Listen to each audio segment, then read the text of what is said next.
Well, good morning, Richard. Thanks for joining us in this talk. Good morning, Joe. Nice to be talking with you. My name is Joe Cirincione. I'm a senior fellow here at the Center for American Progress and the author of a book, Bomb Scare, that came out earlier this year. But we're here to talk to Richard Rhodes, and Richard, to talk about your new book, Arsenals of Folly. Just came out and is a masterpiece, if you don't mind me saying, Richard. Thank you, Joe. Early on read your first book in what's now become a 3-volume series on nuclear weapons, The Making of the Atomic Bomb. You won the Pulitzer Prize for that. Followed up with the Dark Sun, the story of the making of the hydrogen bomb. And now you've got the 3rd volume, Arsenals of Folly, The Making of the Nuclear Arms Race. Can you just give us a little introduction and tell us about this book and why you wrote it? You know, I originally planned to write one more volume. It's going to be 2 now, to be what will be a quartet.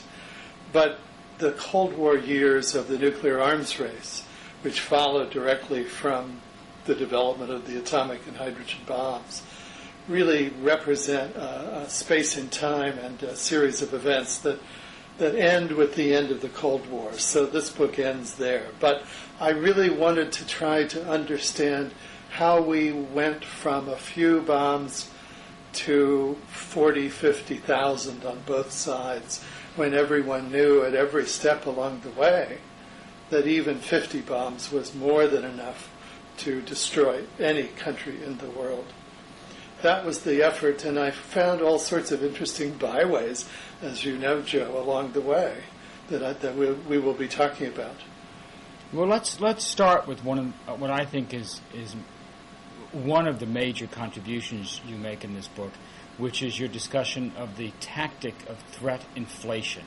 That is this technique that people began using very early in the Cold War of exaggerating the threat that we faced in order to get government and public support for policies that neither might support absent this fear factor.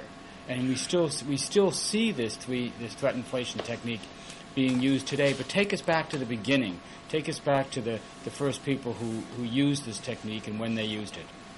Well, I should say that in the beginning, it was primarily used to try to influence the federal bureaucracy. Later on, it seems to have been used primarily to get elected or re-elected. So perhaps there's some moral difference there, I'm not sure. But when Dean Acheson, who was Secretary of State for President Truman, and one of his close State Department associates, Paul Nitze, faced the question of how did nuclear weapons fit into our national security plans, they felt very strongly that since 2 world wars had occurred in Europe, Europe was the center of their concerns.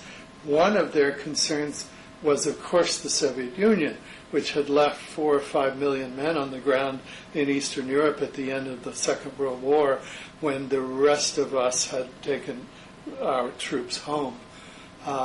That was a great concern, but we felt we had a balance of power because we had atomic bombs in those first years after the war.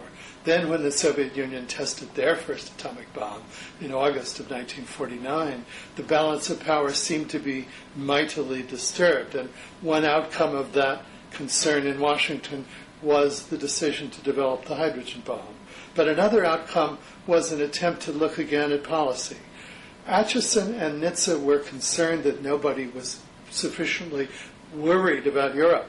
And in particular, oddly enough, from our today's perspective, they were concerned that no one was worried about Germany rearming. The Soviets, of course, were greatly concerned because they'd fought the Germans during the Second World War. So they wrote a document, a famous founding document of the Cold War, called NSC, National Security Council -68. It's been cited so many times that I was fascinated to go back and read it carefully, and found that it was deliberately a document of threat inflation. And indeed, later, Acheson spoke of the purpose of NSC 68, I'm quoting him, was to so bludgeon the mass mind of top government that not only could the president make a decision, but that the decision could be carried out. Yes, so this was not a matter of people looking at intelligence and honestly making a worst-case assumption about what the threat might be or what the Soviet capabilities might be. This was an intentional tactic. They knew Yes. that they were inflating the threat, and they were doing this for a political purpose.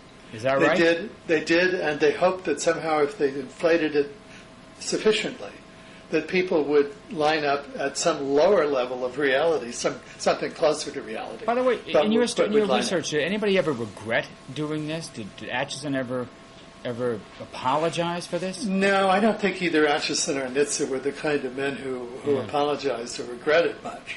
In fact, I think they always felt that there was such a menace from the Soviet Union. I mean, they spoke of these people as the principal enemy.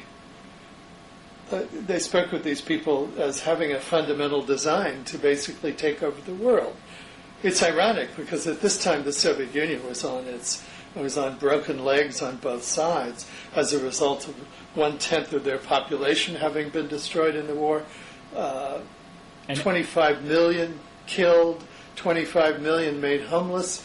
The Soviet Union was far from the superpower that NSC 68 portrayed them as being, and had at that point only 5 atomic bombs.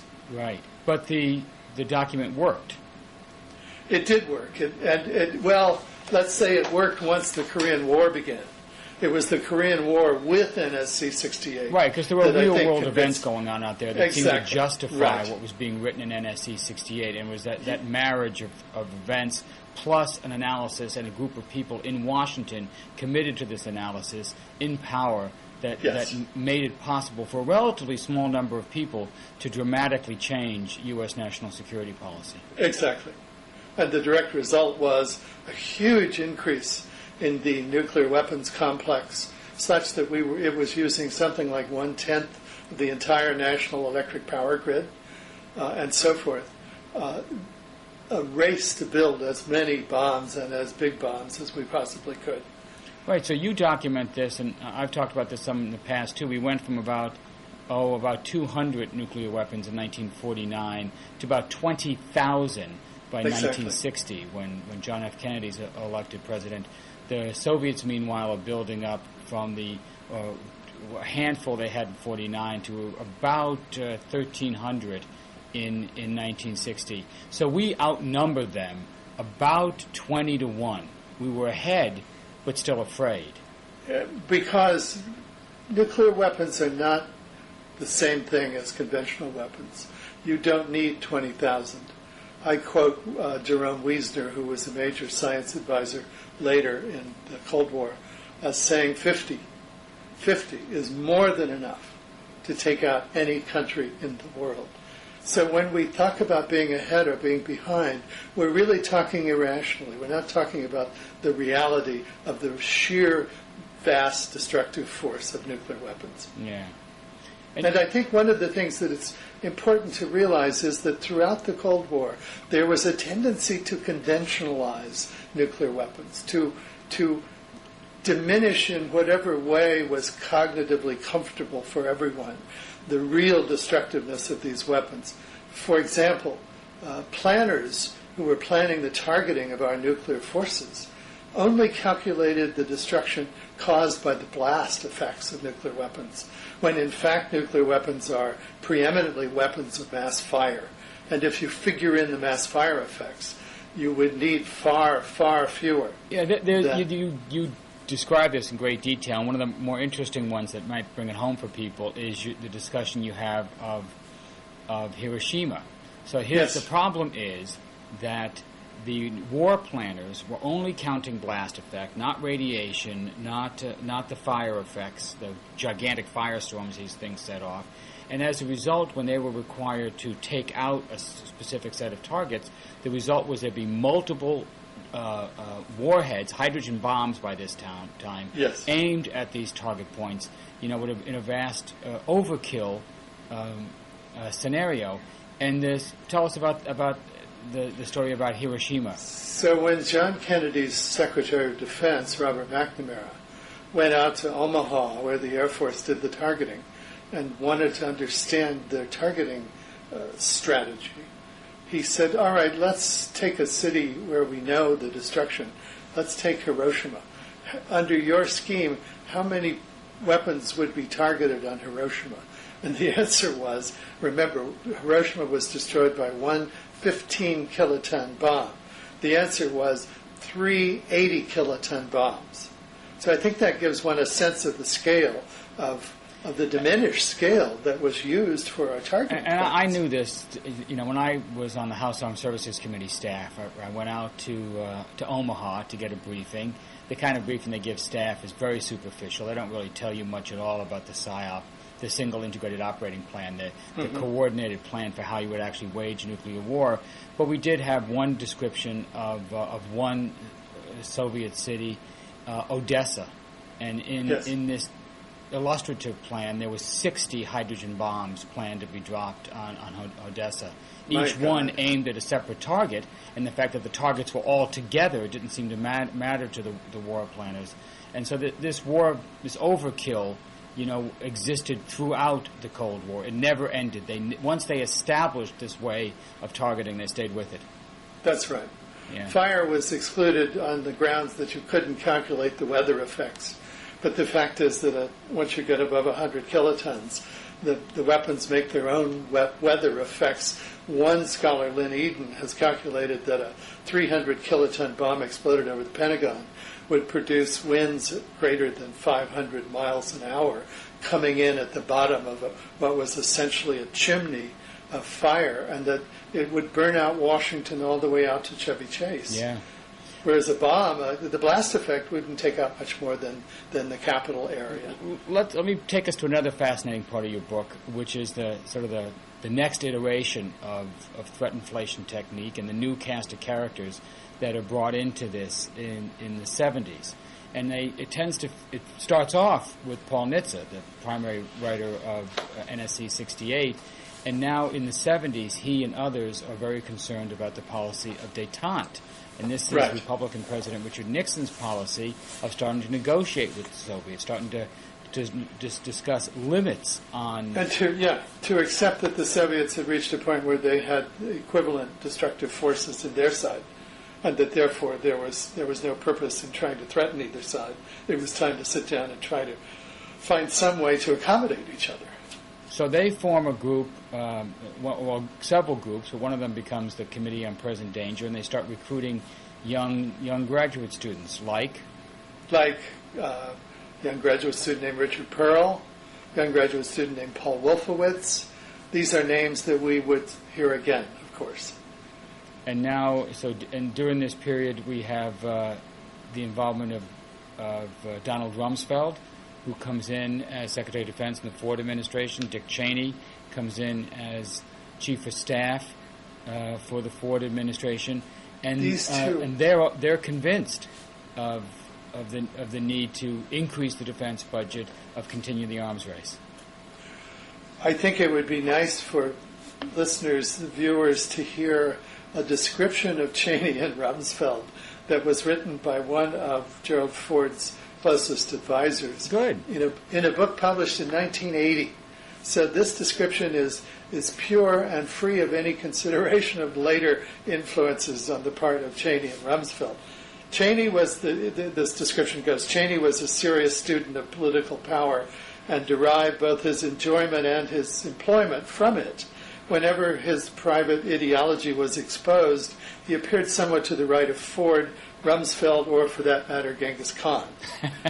Rumsfeld and Cheney were a rare match. Their differences reinforced the team. Rummy was darkly handsome like Tyrone Power. Cheney was a presentable young man who could easily be lost in a gaggle of JC executives. His most distinguishing features were snake-cold eyes like a Cheyenne gambler's. So this guy caught the essential Dick Cheney and Donald Rumsfeld many years before we saw them emerge again in the Bush administration. Let me just add, many people in Washington today say they don't recognize today's Dick Cheney. But this very perspicacious viewer, way back in 1976, recognized the real Dick Cheney. So these people were threatened by the fact that the United States was trying to reach some sort of comfortable accommodation with another superpower that had the vast capacity to destroy the United States. Right, so Jimmy Carter's elected president after the disastrous end of the Nixon administration, the brief tenure of Gerald Ford, and that's when the Committee for Present Danger is really formed and kicks into high gear, and this new group carries on the techniques of threat inflation. You call them the sorcerer's apprentices.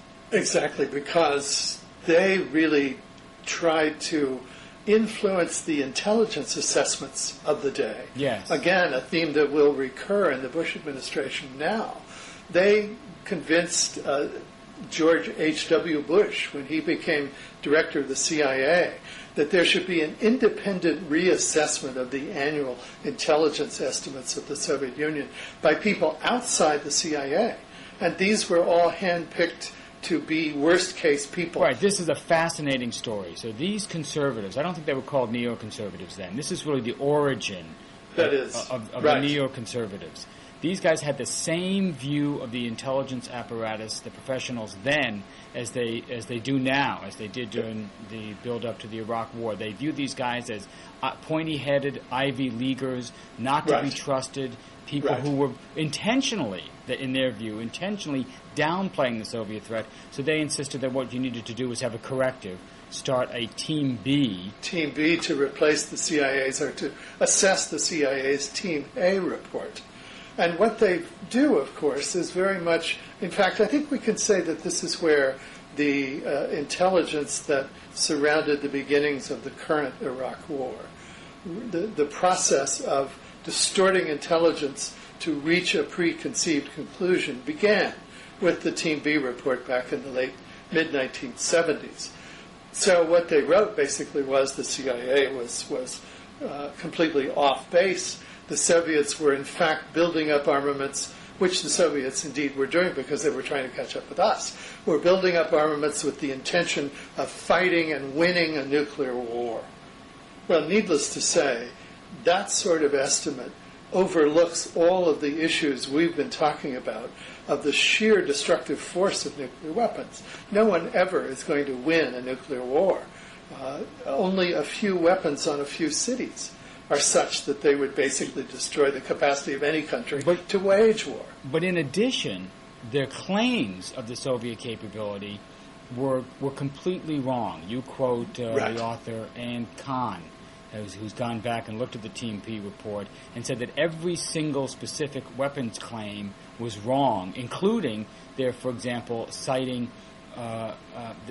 what they called a secret facility for testing a nuclear-powered laser. It turns out yes. later, and we know this now, to be a stand for testing rocket engines. Nothing to right. do with lasers at all. But that kind of hype is promoted and developed. I think the one that really impressed me, they couldn't find any evidence that the Soviets had built a super silent submarine that would, of course, then be able to escape detection. So they argued that since there was no evidence, it must really be silent. It must really be an effective system if there was no trace of it in the oceans of the world. That's the kind of absurd argument. Kahn right, we hear says, that later with Donald Rumsfeld, the absence of evidence yes. is not evidence of absence. I mean, this exactly. stuff started in the 70s. Right. Yeah. Interestingly, I think the real and deep purpose of the Committee on the Present Danger was to get its group of experts and advisors positioned within the government. Jimmy Carter had none of it. He didn't put even one of them in a position in his government, and it infuriated them. And they spent the next 4 years doing op-eds and appearing on talk shows and doing everything they could to subvert Carter's continued efforts at détente. And it works to elect Ronald Reagan as president. And I want to move to the Reagan period now and talk a little bit about that, because he comes in basically on this, not just the hope, not just the new morning in America, which is the positive side of the Reagan agenda, but also because people are frightened to death. They're convinced that if Carter remains president, he's he's going to be weak and might subject the country to being taken over by the Soviet Union. So Reagan comes in. What does he start to do? Reagan comes in and immediately places 31 of the leading members of the Committee on the Present Danger into positions in his government, including Richard Pearl as Undersecretary of Defense responsible for international security, meaning the whole nuclear brief. So he basically installs these people with their beliefs as part of his government and proceeds to invest more than $1 trillion over the next 5 years in hugely increasing the defense budget, particularly focusing on the nuclear side. This is supposed to have the effect of threatening the Soviets and bullying the Soviets so that they will back off and back down in the various negotiations that were going on at the time. It has the opposite effect. Yuri Andropov, who was always a somewhat paranoid man, instilled in the traditions of the KGB, which he led for many years, takes over as General Secretary of the Communist Party, leader of the Soviet Union, upon Leonid Brezhnev's death in, I think, 1980 or 1981, and reads this buildup since the Soviets had just begun to reach parity with us in terms of total numbers of weapons and systems and so forth, asks himself, then why would they need to build more? Yes. And his conclusion is they must be planning to begin to prepare to fight a nuclear war. In a sense, a mirror image of what the Committee on the Present Danger has been arguing about the Soviets. And how confident are you of that finding? Because obviously the history that's been sort of established is that maybe there were excesses in the Reagan years, but this buildup was a good thing. This is what broke the back of the Soviet Union. You're telling me that the opposite, that the buildup actually spurred the Soviets to go into another gear, just step it up and start building more systems. Many of the speeches and secret records of the Andropov administration have been translated and made public since the end of the Soviet Union, and I quote from those original sources, not from secondary sources, repeatedly to show, in addition, Andropov, for the first time in Soviet history, harnessed the military intelligence and the KGB together to watch at every embassy in the West for signs of lights burning late in the Pentagon, increased blood collections as if a war were going to begin and we were getting ready to fight it. So he had all of his resources marshaled to try and keep track of what he believed was a build-up to war. No, I think the evidence is absolutely clear. Okay. Now look, I want to go to the other, I think, revelation in your, one of the other revelations in your book, which is what was Ronald Reagan's true agenda.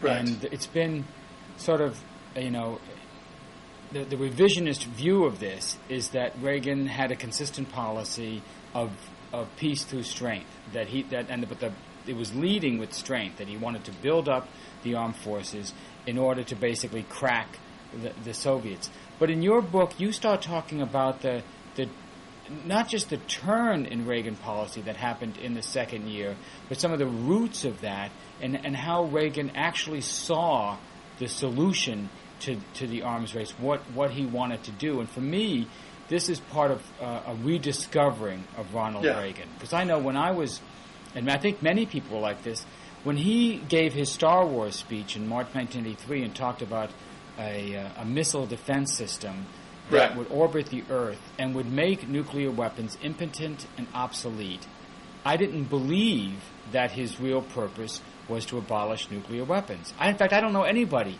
in Washington who believed that on the right or the left. But you're telling me in your book that this actually was his goal. He believed what he said. He really did want to get rid of nuclear weapons. You can trace the history of his concern for eliminating nuclear weapons backward through his earlier years as governor of California and even before. You can also trace it forward from, let's say, his Star Wars speech to the transcripts that were kept of the conversations at the Reykjavik summit in 1986 between Gorbachev and Reagan. So the record is rich in his concern. It goes something like this. Reagan really loved America. He loved America mainly because it had been so good to him. He tended to take everything very personally and to judge things based on his personal experience. America was a great country. There was only, he concluded, one thing that could destroy it, and that would be a nuclear war. He also read a couple of popular books that were big bestsellers in the 1960s about one called The Late Great Planet Earth, that indicated that biblical prophecy showed that the famous Battle of Armageddon that was supposed to end the world and bring on the second coming of Christ was actually going to be a nuclear war. These various threads of concern, Reagan really believed in biblical prophecy, as many people do. These threads of concern came together for him with probably the one subject he really ever deeply and intensely worked through and thought about in his life. And I don't say that to insult him, but just as a statement of fact, which was, how can we prevent Armageddon? How can he prevent a nuclear war between the United States and the Soviet Union? The missing piece for him came to him when he was governor of California and toured Livermore Laboratory in Livermore, California, in the company of Edward Teller. Teller told him about some ideas for space-based defenses against nuclear missiles, particularly the X-ray laser, which turned out not to be something that ever worked. But Teller's information clicked for Reagan. For Reagan, it was, here's the missing piece, the technological solution that will allow us to disarm our nuclear arsenals, to eliminate our nuclear arsenals, but still be protected against a madman or somebody keeping a few weapons hidden away in a cave somewhere. This would be the missing piece, and with such a shield in place over the country, we would be able to disarm our nuclear arsenal, and so would the Soviets. In fact, to everyone's shock and surprise, when he started discussing this with Gorbachev, when Gorbachev came to office in 1985, our establishment thought it's insane to think we're going to give away our most sophisticated high-tech systems of anti-missile defense to our former and present enemy. Even Gorbachev didn't believe it. You know, I've looked at those transcripts now, which are available online. Anybody can go get the National Security Archives is one site that has posted them up online, and they are fascinating. And you summarize them in the book. And this is really a revelation. This was not the doddering old man that is often the caricature of Reagan. This guy knew what he was talking about. He did. Felt deeply about the subject. And you go this, and Gorbachev and Reagan are going for days, well, I guess 2 days at Reykjavik, in detail over these subjects, deep into the matter. Over and over again. Right, such that many people wouldn't be able to follow their conversation about this. And the point, this is the fascinating thing, the point became not just to have a treaty that would cut the weapons in half, but some treaties that would actually eliminate the weapons. They started with the strategic missiles, and they quickly went to all strategic systems, and then to all nuclear weapons, and began discussing a treaty that would eliminate all nuclear weapons in the U.S. and Soviet arsenals within 10 years. And then throughout the world as well. They figured the other nuclear powers would come in the second 5 years. Right, and they discussed that. Yeah. How to bring them in. There's a moment in those transcripts that is so moving, and it moved everybody at the time. Let me just repeat it, because I've almost memorized it. Reagan, in trying to convince Gorbachev that this should happen, says to him, you know, if we do this, you and I will come back here in 10 years, bringing each the last missile in our arsenals. We'll meet again at Reykjavik. I'll be so old, he says to Gorbachev, you won't even recognize me. You'll say, Ron, is that you? And I'll say, Mikhail? and then we'll destroy the last 2 missiles in the world, and the whole world will have a tremendous party. But there was one they fall piece. short. They fall short. They can't come to agreement. Let's bring Gorbachev in a little bit Sure. here and just say, Gorbachev was prepared to give up all the nuclear weapons that the Soviet Union had built. In exchange, because he had come to conclude, as we've already talked about, that these are not weapons you can actually fight a war with, that only a few would destroy your country and the other country, and by the disaster of nuclear winter, which had just come into scientific purview around that time, the notion that enough nuclear weapons going off will cause enough cloud mass over the world that it will reduce the temperature of the Earth by 5 or 10 degrees and basically freeze everybody out.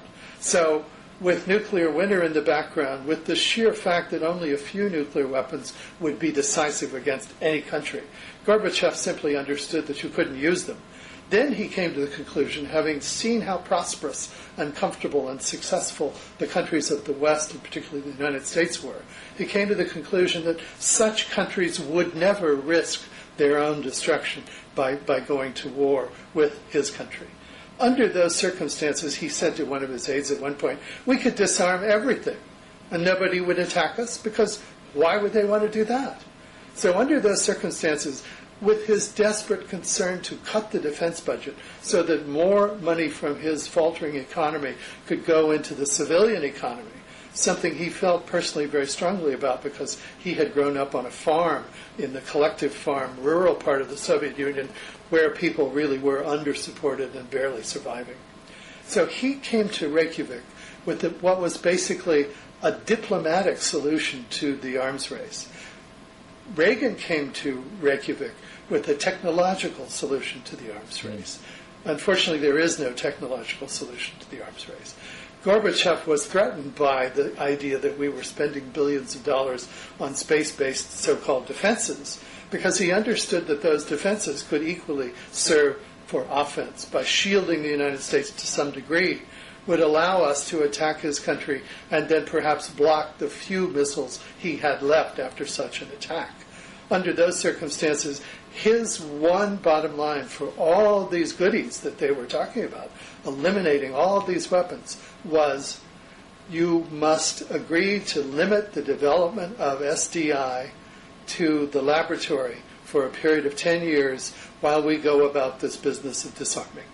If you want to build such a folly after that, it's your money, do what you want. But Reagan actually faltered at one point. He wondered if he was right in insisting that he had to have an unlimited developmental path for Star Wars, and that he was prepared to trade away all these agreements that Gorbachev was offering him. So he called in his advisors, including George Shultz, Donald Reagan, who was chief of staff at the time, many others, Paul Nitze and others around Richard him. Pearl. And Richard Pearl. And he asked them, am I right here? Should I insist on holding out? And Schultz and everyone else said, we can negotiate this at Geneva down the road. Our negotiators can deal with this 10-year thing. Why don't you go ahead and agree to it, and we'll see what it means later.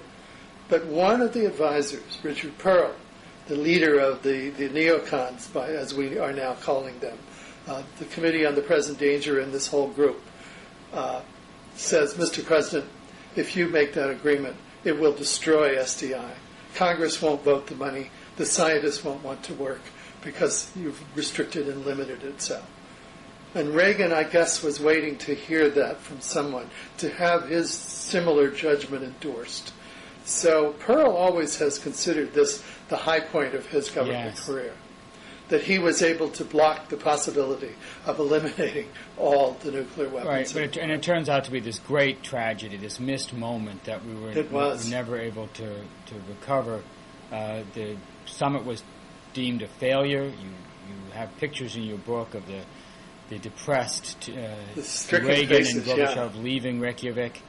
But it did lead to a turn in the Cold War negotiations. They didn't get the full deal, but shortly thereafter they negotiated an end to the intermediate nuclear forces in Europe, so they eliminated all medium and intermediate range ballistic missiles that had been deployed in Europe, then had the START agreements that cut the force in half and led really to the arms control agreements that for the last 20 years have helped reduce the U.S. and Soviet arsenals, now Russian, to about half of what they were at the time of that summit.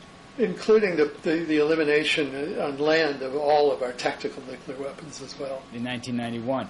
Let me bring this up to date, actually. Let's talk about where we are now, because this is the fascinating part of another fascinating part of the story for me.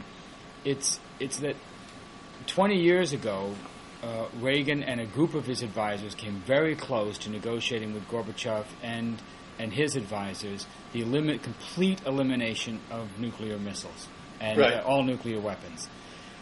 And now some of the people who were involved in that process, particularly George Shultz, have started a new movement, have sort of resuscitated this dream of the elimination of nuclear weapons. And unlike many of the movements we've had over the past decades, the nuclear freeze movement, etc., this is not a movement of the left. Exactly. You see a movement of the moderate middle of people like Henry Kissinger and William Perry and Sam Nunn joining with George Shultz in their op-ed in the Wall Street Journal earlier this year called Towards a Nuclear-Free World. And they've had conferences, they're commissioning papers, they're really developing a movement to revive this idea of eliminating nuclear weapons. Have you been following this? And I have actually attended all of their meetings. There have been 2 so far at the Hoover Institution. Oh, what was the Hoover? So they just had another meeting in October. What was that like? They did. It was fascinating. Henry Kissinger was there for the first time. And they were dealing this time around not with the basic declaration of the idea, but with expert papers that they had commissioned that began to discuss how you would go about doing such an extraordinary thing as eliminating all the nuclear weapons in the world. How you would, how would the countdown process go? What would you do when you were down to the last 10 in everybody's arsenal? Because then suddenly, if someone holds out, you have a real concern. Right, you got the bomb in the basement problem. Exactly. You get rid of them all. Somebody pulls one. Canada pulls one out and says, "Let's renegotiate the St. Lawrence Seaway Treaty." Yeah. But I think we have to say the real reason I think that this happened. It was the 20th anniversary of Reykjavik, to be sure. But what changed the minds of these moderate Republican former government officials? 9/11, more than anything else, changed their minds.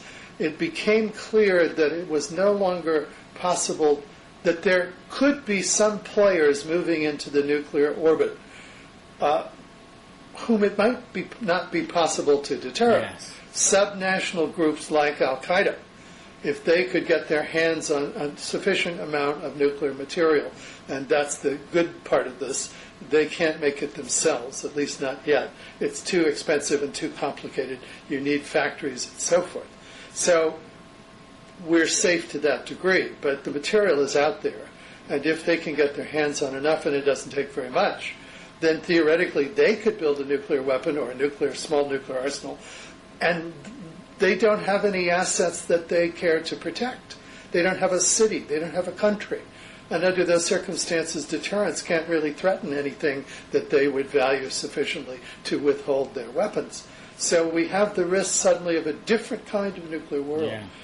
Right, and that, I think, is what catalyzed a new movement by people who had been in government before to realize that's the only ultimate solution, which has always been true. I would also add to that the failure of the current policy. The Bush administration came in and without a policy, basically. Without a policy, and then after 9/11 quickly had a policy that they seized on, which was basically the neoconservative view of the world.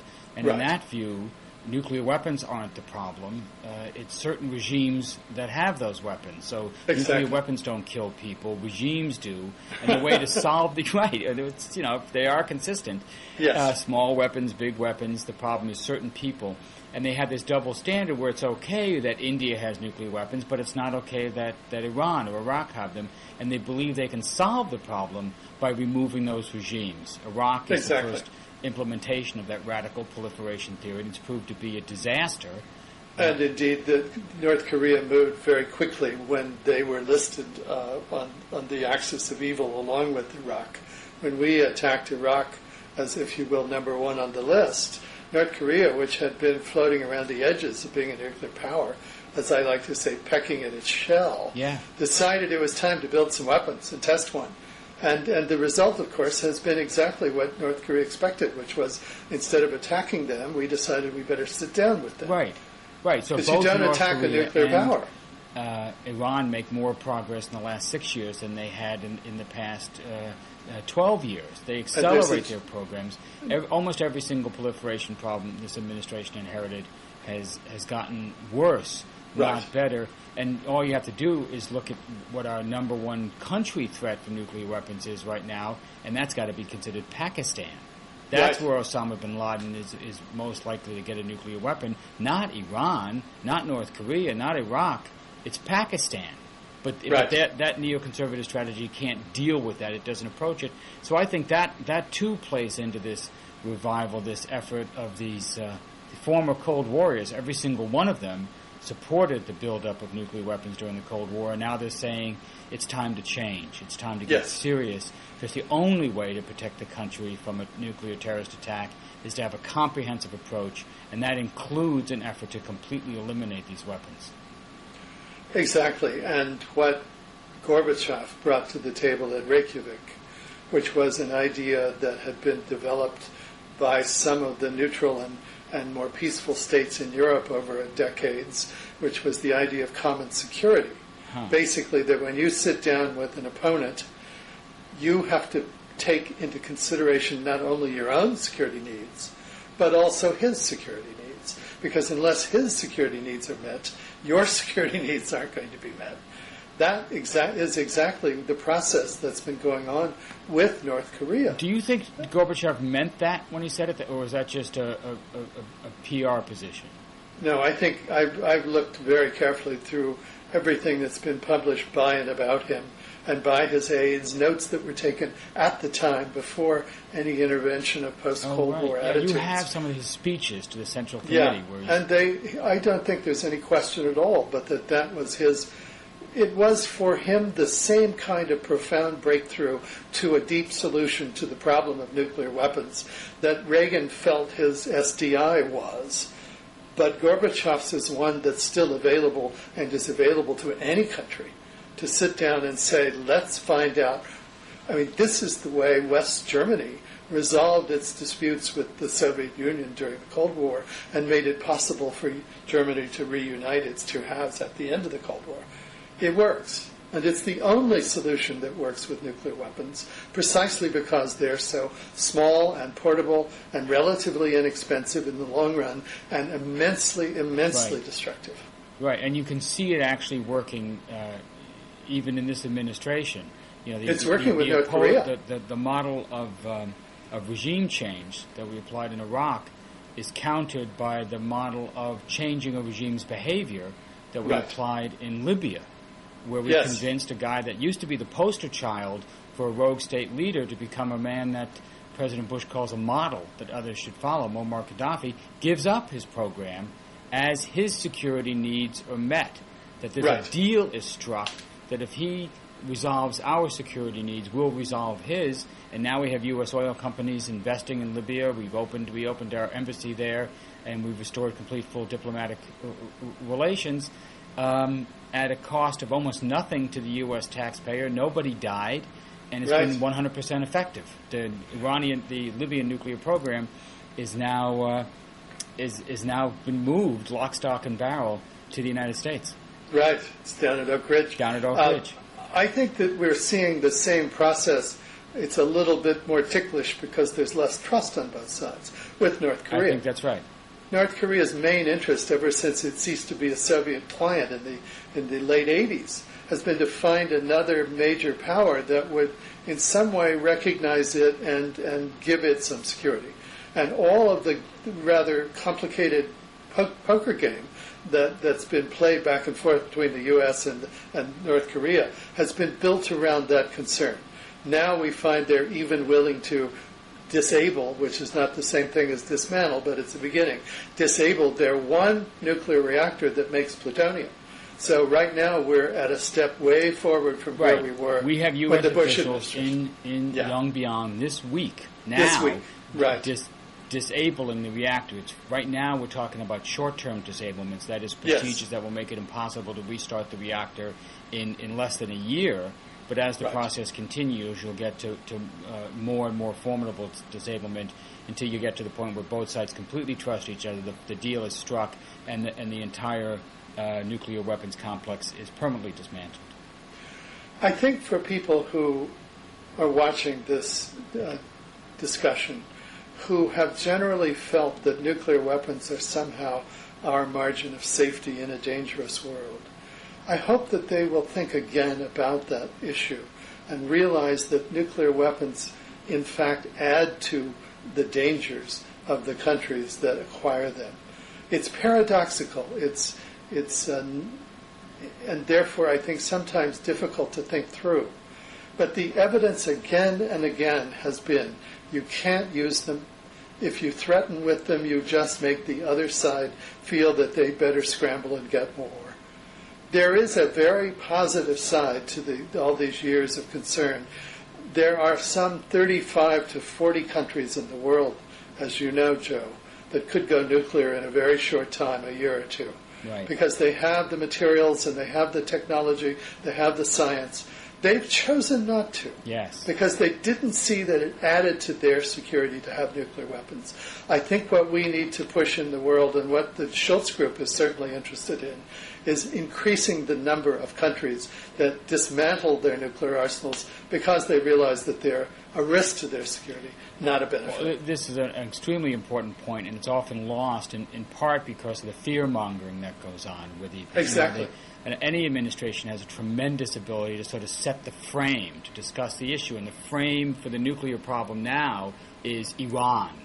That's the nuclear problem. But that's not the nuclear problem. The nuclear problem is the 26,000 nuclear weapons that exist in the world, some of which are on hair-trigger alert, ready to launch in 15 minutes. It's the possibility that other states might get them, and you return to that nightmare world that Kennedy warned us about of 20, 25, or 30 nuclear states, so that every conflict becomes a potential nuclear conflict. That's the dangers that we face, and you can't solve that by just trying to deal with one country at a time. It just doesn't work.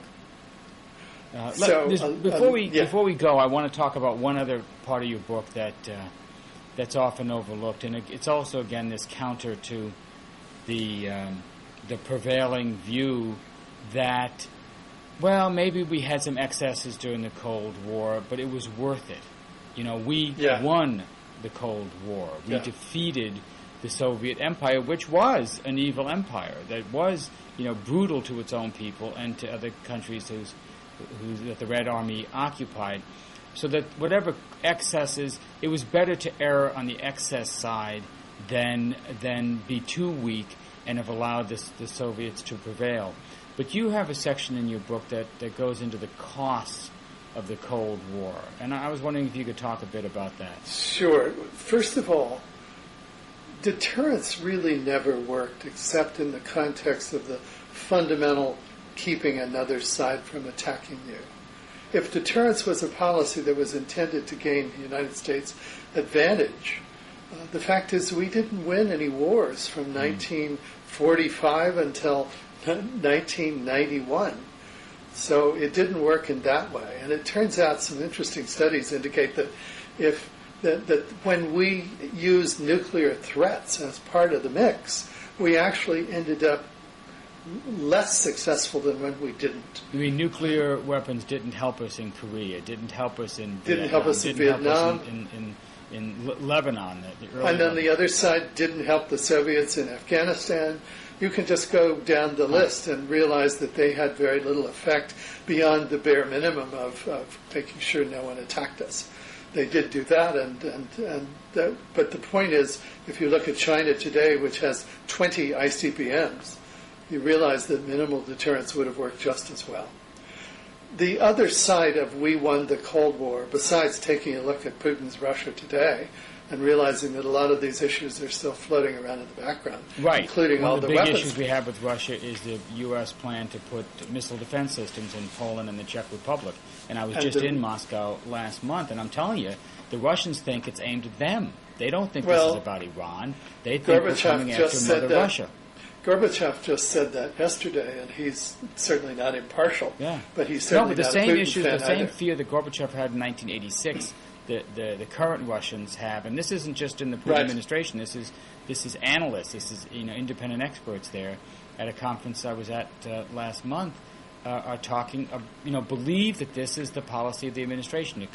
They took apart the Warsaw Pact, and then they took apart the Soviet Union, and now they're coming after Mother Russia. Yeah. Well, I'm not surprised they think that. And one of the things that they abrogated in the course of trying to respond to that installation was the real jewel in the crown at the end of the Cold War, the Conventional Forces in Europe Treaty. So now which really, by getting the Warsaw Pact side and the NATO side to we agree might see to all these equivalent forces. treaties, unravel in the next 2 years, every single one of them. Yeah. Anyway, so I distracted you. The cost of the Cold War, I wanted just to mention those other aspects, because even the argument that we won because it did all these good things for us doesn't really hold up. But in addition, the real cost in terms of dollars, Carl Sagan estimated in 1992, right after the collapse of the Soviet Union, that the entire expense of the Cold War, not counting conventional as well as nuclear forces, came to about $10 trillion. He said, in other words, everything in the United States except the land. Right. For the cost of the Cold War, we could buy everything in the United States except land. I remember that quote. So in a sense, what we didn't do was maintain the infrastructure of our society. Yes. It was one of the reasons, of course, for bloated defense budgets was to shrink and shrivel and starve to death the domestic budget, which conservative and right-wing Republicans were always shooting for when they spent money on defense. But in addition, the whole mindset that says, as Reagan did, that taxes are a terrible thing to do to Americans while spending trillions of dollars on defense means that our infrastructure has slowly declined to a state that really is becoming a scandal. Yes. I looked up, and this was before the bridge collapse in Minnesota, I looked up the annual report card that the Civil Engineers Society in America gives to the country for its bridges, its schools, its highways, its sewer systems, its water supply, all of the basic physical civil infrastructure of the country. There was nothing on the list that they graded higher than a C, and mostly they gave Ds and even Fs. And 5 years, that was in 2000, 5 years later, the numbers were actually worse and not better.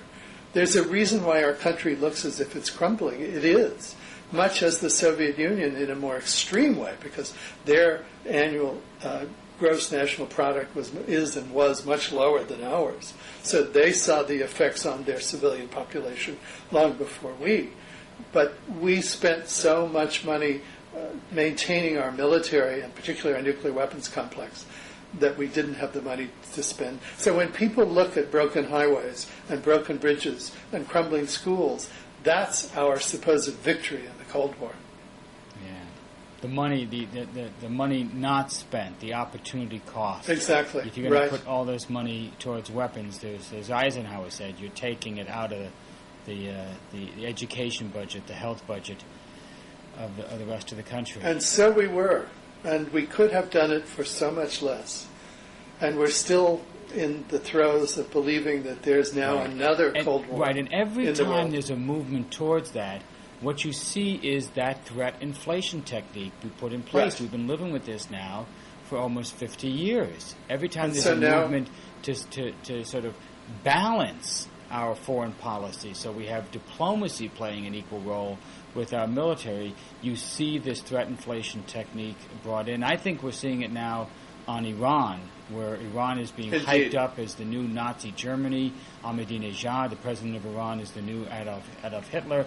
And if we don't take action, and for some, including Vice President Cheney, military action, right, then we risk the destruction of our nation. And we've said that every time another country has gone nuclear, starting way back with China and the Soviet Union.